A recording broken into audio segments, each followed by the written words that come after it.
সালাম দুনিয়া রাসূলুল্লাহ আলাইকুম সালাম।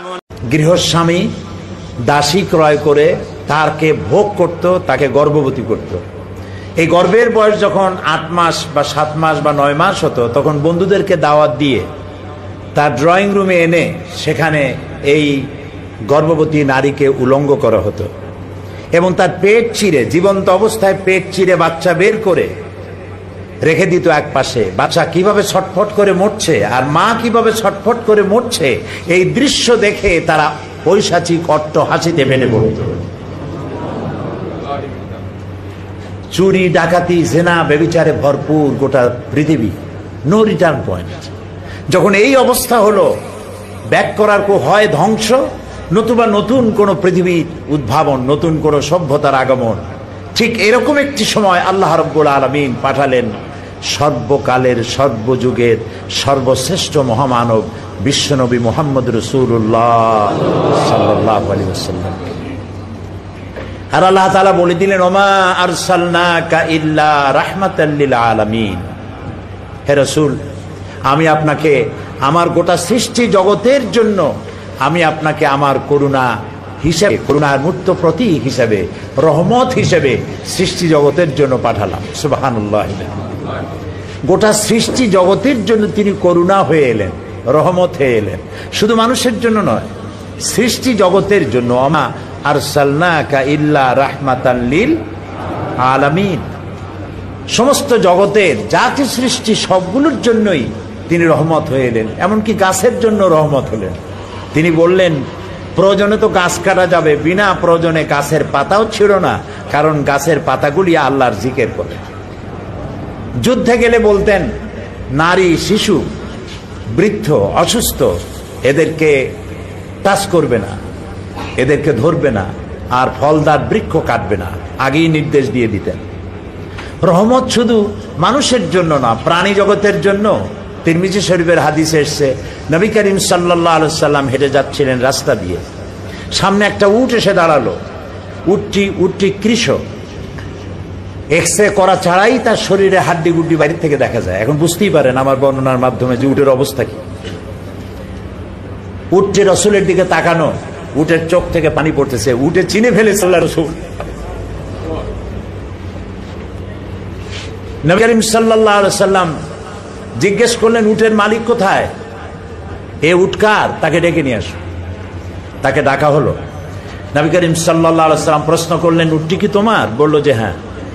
নবী করিম সাল্লাল্লাহু আলাইহি ওয়াসাল্লাম বললেন, তোমার উট তার চোখের পানির ভাষা দিয়ে আমাকে জানিয়ে দিল, তুমি তাকে দিয়ে পরিশ্রম নাও, তার শ্রম নাও, অথচ তাকে সময় মতো খেতে দাও না, তাকে বিশ্রাম দাও না। তুমি যদি তা না করো, আল্লাহর কাছে কিয়ামতে তোমাকে জবাবদিহি করতে হবে। শুধু মানুষের জন্য নয়, গোটা বিশ্ব জগৎ জাহানের জন্য, গোটা সৃষ্টি জগতের জন্য করুণার মূর্ত প্রতীক করে আল্লাহ তার রহমত হিসেবে পৃথিবীর মানুষের জন্য তাকে পাঠিয়ে দিলেন। তাই মানুষ তার জন্য পাগল হয়ে গেল। তিনি জাদু করেন নাই, তিনি জাদু করে কাউকে মুসলমান বানান নাই, মেসমেরিজম করেন নাই, হিপনোটাইজ করেন নাই। এই মানুষগুলি আপনারা নিশ্চয়ই বিশ্বাস করবেন যে মানুষ মানুষকে ভালোবাসতে পারে, অর্থ দিতে পারে, বিত্ত দিতে পারে, কিন্তু ঈমান দিতে পারে না, ধর্ম পরিত্যাগ করতে পারে না। মা বাপের ধর্ম পরিত্যাগ করা বড়ই কঠিন ব্যাপার। আমাকে কি কেউ পারবে? আমাকে টুকরা টুকরা করে হত্যা করলেও ইসলামের লাইন থেকে, আল্লাহর রাস্তা থেকে, কোরআন এবং হাদিস থেকে এক চুলও সরাই দিতে পারে? অসম্ভব। আমার জীবন চলে যেতে পারে, এর থেকে আমি 1 ইঞ্চিও বাইরে যেতে পারবো না। ধর্ম এমন একটা, যারা ধর্মে বিশ্বাস করে তাদের বিশ্বাস হয় এত দৃঢ়, সেইখানে মা বাপের ধর্ম তারা পরিত্যাগ করে রাসূলের জন্য পাগল হয়ে গেল, দেখা খোদাগুলি বাদ দিয়া এক অদেখা আল্লাহকে বিশ্বাস করলো। ফেরেশতা বিশ্বাস করলো, কেউ ফেরেশতা দেখে নাই, জাহান্নাম কেউ দেখে নাই, বেহেশত কেউ দেখে নাই, কিয়ামত হবে কেউ দেখে নাই, কবর থেকে ফিরে এসে কেউ বলে নাই যে এরকম আজরাইল আসে, এরকম মউত হয়, কবরে গেলে প্রশ্ন হয়, এগুলো কেউ দেখে নাই। নবী করিম সাল্লাল্লাহু আলাইহি ওয়াসাল্লাম বললেন, আর লোকগুলি বিশ্বাস করে আস্তে আস্তে তার কাতারে ভিড় জমাতে লাগলো। নবী করিম সাল্লাল্লাহু আলাইহি ওয়াসাল্লামকে মানুষরা এত বিশ্বাস করত, একবার এক ইহুদির সঙ্গে তার কথা কাটাকাটি হচ্ছিল। ওই ইহুদির কাছ থেকে রাসূলুল্লাহ ধার করেছিলেন, ধারের টাকা তিনি সময় মতো পরিশোধ করেছেন। ইহুদি বলছে, আমার টাকা দাও। রাসূল বলছেন, আমি টাকা তোমাকে দিয়েছি। সে বলছে, টাকা তুমি দাওনি। এই কথা কাটাকাটি হচ্ছে। একজন সাহাবী এসে জিজ্ঞেস করলেন, ইয়া রাসূলুল্লাহ, এখানে কি হয়েছে? তিনি বললেন, এই লোকটা আমার কাছে টাকা পাইতো, আমি সময় মতো টাকা ফেরত দিছি, এখন সে বলছে টাকা ফেরত দেই নাই। সাহাবী বললেন, আমি সাক্ষী আপনি টাকা ফেরত দিয়েছেন। নবী করিম সাল্লাল্লাহু আলাইহি সাল্লাম বললেন, টাকা দেওয়ার সময়ও তুমি উপস্থিত ছিলে না, আর টাকা যখন ফেরত দেই তখনও তুমি উপস্থিত ছিলে না, তুমি সাক্ষী হলো কেমনে? সাহাবী বললেন, ইয়া রাসূলুল্লাহ, সাক্ষী হলাম কেমনে? আমরা তো আল্লাহ চিনতাম না, আমরা দেখা খোদাগুলোরে বিশ্বাস করতাম। আপনার কথায় এক অদেখা আল্লাহর উপর ঈমান এনেছি, বাপ মায়ের ধর্ম পরিত্যাগ করেছি। বেহেশত দেখি নাই, বিশ্বাস করেছি। হুর দেখি নাই, বিশ্বাস করেছি। জাহান্নাম দেখি নাই, বিশ্বাস করেছি। ফেরেশতা দেখি নাই, বিশ্বাস করেছি। কিয়ামত হবে, হাসর হবে, মিজান হবে, সিরাত হবে, আমলনামা ছড়িয়ে দেওয়া হবে। এতগুলি অদেখা কথা যদি আপনার মুখের কথায় বিশ্বাস করতে পেরে থাকি, তাহলে সামান্য কয়টা টাকা ফেরত দিচ্ছে তা বিশ্বাস করবো না? ইহুদি বলল, আপনি আমার টাকা ফেরত দিয়েছেন, আমি শুধু পরীক্ষা করলাম। আর ইহুদি রইলাম না, লা ইলাহা ইল্লাল্লাহু মুহাম্মাদুর রাসূলুল্লাহ। রাসূলুল্লাহ যা করেছিলেন তার চরিত্র দিয়ে করেছিলেন, অনুপম চরিত্র, পৃথিবীতে যার নজির নেই।